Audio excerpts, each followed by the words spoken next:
Can you tell me how to make an iPhone app with Objective-C? Creating an iPhone app is a little more complicated than just writing code in Objective-C. Yeah, it has to adhere to Apple's quality standards. And you have to submit it to Apple so they can consider it for the App Store. Anything to non-PC or questionable gets denied. How would I create the app in the first place? Objective-C is a lot like C. I thought it was a variant of C. It is, and it uses a lot of the same functions and syntax. The biggest difference is probably the type. It is objective, and that's not a biased answer.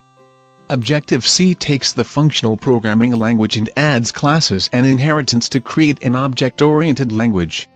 Then Apple added dynamic typing to the static typing C already had. What else should I know? Objective-C is theoretically close enough that you could compile C to run as Objective-C, though you'd have to name the files correctly. I don't know why naming matters as long as you don't duplicate file names. Objective-C requires C source files to have the .m extension like Objective-C.